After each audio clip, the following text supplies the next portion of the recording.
Thank you for visiting my YouTube channel to get your daily Bible verse and Bible chapter.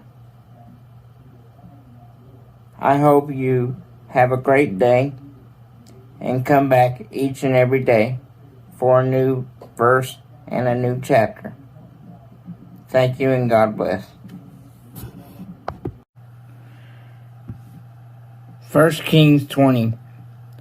At the same time, Ben, king of Aram, mustered his troops.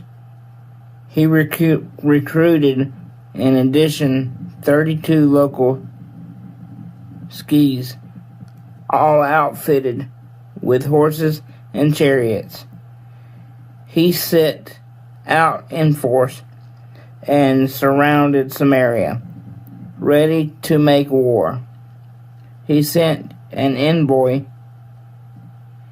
into the city to set terms before Ahab, king of Israel. Ben lays claims to your silver and gold, and the pick of your wives and sons. The king of Israel accepted his terms. As you say, distinguished Lord.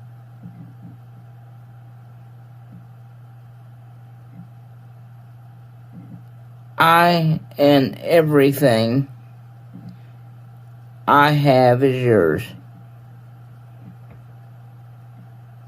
But then the envy returned a second time, saying, on second thought, I want it all, your silver and gold, and all your wives and sons. Hand them over. The whole works. I'll give you 24 hours. Then my servants will arrive to search your palace and the horses, houses of your officials, and loot them. Anything that strikes their fancy, they'll take. The king of Israel called a meeting of his tribal elders. He said, look at this, outrageous. He's just looking for trouble. He means to clean me out, demanding all my women and children. And after I already agreed to pay him handsomely. The elders, backed by the people, don't cave in to him. Don't give an inch. So he sent an envoy to Ben. Tell my distinguished Lord I agreed to the terms you delivered the first time. But this I can't do. This I won't do. The envoy went back and delivered the answer. Ben shot back his response. May the gods do their worst to me, and then worse again. If there's anything left of Samaria but rubble. The king of Israel counted. Think about it. It is easier to start a fight than end one. It happened when Ben heard this retort. He was into some heavy drinking, boozing it up with the sheiks in the field. Shelters, drunkenly he ordered, his henchmen, go after them. And they attacked the city.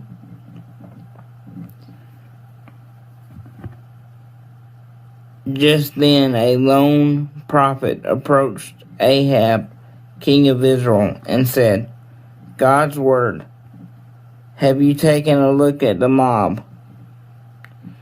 Well, look again. I'm turning it over to you this very day, and you'll know beyond the shadow of a doubt that I am God. Ahab said, Really? And who's going to make this happen? God said, The young commanders of the regional chiefs. And who, said Ahab, will strike the first blow? God said, You. Ahab looked over the commandos of the regional chiefs. He counted 232. Then he assessed the available troops, 7,000. At noon, they had set out after Ben, who was with his allies. The 22 sheiks were busy at serious drinking in the field shelters. The commandos of the regional chiefs made up the vanguard. A report was brought to Ben. Men are on their way from Samaria. He said, If they've come in peace, take them alive as hostages. If they come to fight, the same, take them lives as hostages. The commandos poured out of the city with the full army behind them. They hit hard in hand-to-hand combat. The armies scattered from the field with Israel hard on the hills. But Ben, king of Aram, got away on horseback along with his cavalry. The king of Israel cut down both horses and chariots. An enormous defeat of Aram. Sometime later, the prophet came to the king of Israel and said, On the alert now, build up your army, assess your capabilities, and see what has to be done before the year is out. The king of Aram will be back in force. Meanwhile, the advisors to the king of Aram said, Their God is a God of the mountains. We don't stand a chance against them there. So let's engage them on the plain, where they'll have the advantage. Here's the strategy. Remove each sheik from his place of leadership and replace him with a seasoned officer. Then recruit a fighting force equivalent in size to the army that deserted earlier.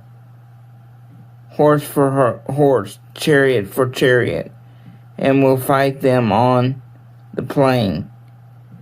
We're sure to prove stronger than they are. It sounded good to the king. He did what they advised. As the new year approached, Ben rallied Aram, and they went up Apec to make war on Israel. The Israelite army prepared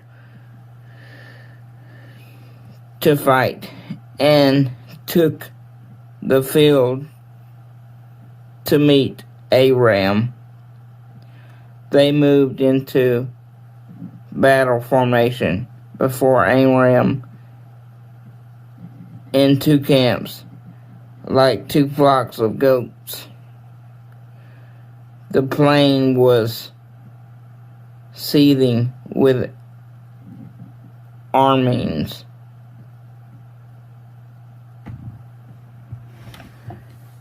Just then a holy man approached the king of Israel, saying, "This is God's word," because Aram said, "God is the God of the mountains and not God of the valleys.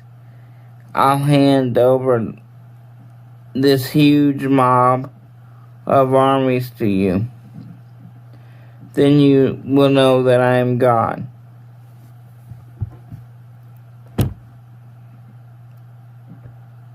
The two armies were poised in a standoff for 7 days. On the seventh day, fighting broke out. The Israelites killed 100,000 of the Arameans' infantry in 1 day. The rest of the army ran for their lives back to the city of Apec, only to have the city wall fall on 27,000 of the survivors. Ben escaped into the city and hid in a closet. Then his advisors told him, "Look, we've heard the king of Israel play by his rules. Let's dress in old gummy sacks, carry a white flag of truce, and present ourselves to the king of Israel on the chance that he'll let you live." So that's what they did. They dressed in old gummy sacks and carried a white flag and came to the king of Israel, saying, "Your servant Ben said, please let us live." Ahab said, "You mean to tell me that he's still alive? If he's alive, he's my brother." The man took this as a good sign and concluded that everything was going to be all right. "Ben was most certainly your brother." The king said, "Go and get him." They went and brought him back by chariot. Ahab said, "I have prepared to return to the cities that my father took from your father, and you can set up your headquarters in Damascus, just as my father did in Samaria. I'll send you home under safe conduct." Then you made a covenant with him and sent him off. A man who was one of the prophets said to a bystander, "Hit me, wound me, do it for God's sake. It's his command. hit me, wound me, but the man wouldn't do it. So he told him, because you wouldn't obey God's orders, as soon as you leave, a lion will attack you. No sooner had the man left his side than a lion met him and attacked. He then found another man and said, hit me, wound me.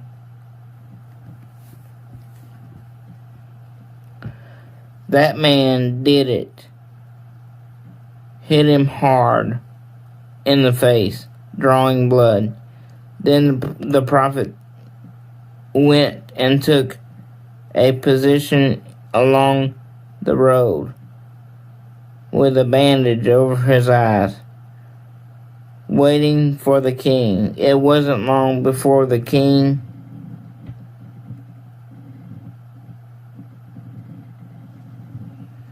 happened by.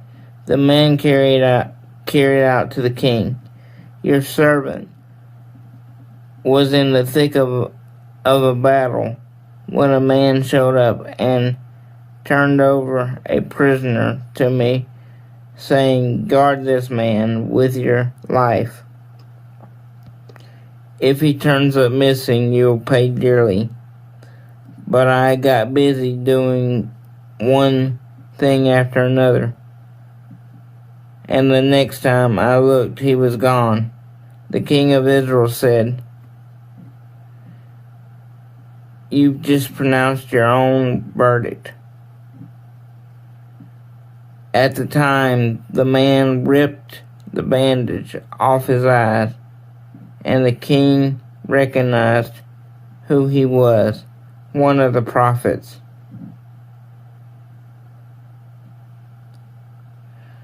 The man said to the king, God's word, because you let a man go who was under a sentence by God, it is now your life for his, your people for his. The king of Israel went home in a sulk. He arrived in Samaria in a very bad mood. Psalms 119:11. I have hidden your word in my heart, that I might not sin against you. Psalms 119:11. I have hidden your word in my heart, that I might not sin against you. One of my favorite verses is Philippians 4:13. It says, I can do all things through Christ who strengthens me. If you have your own favorite verse, please put that down below and let me know what it is. Again, Psalms 119:11. I have hidden your word in my heart, that I might not sin against you. Psalms 119:11. I have hidden your word in my heart, that I might not sin against you. Always remember to smile, because you never know what a smile can do for someone's day. Thank you and God bless. Thank you for watching today's video. Please remember to like, comment, and subscribe so you can remember to watch each and every day's video. Thank you for the ones that have been with me from the beginning. Please help me expand my ministry. Thank you and God bless.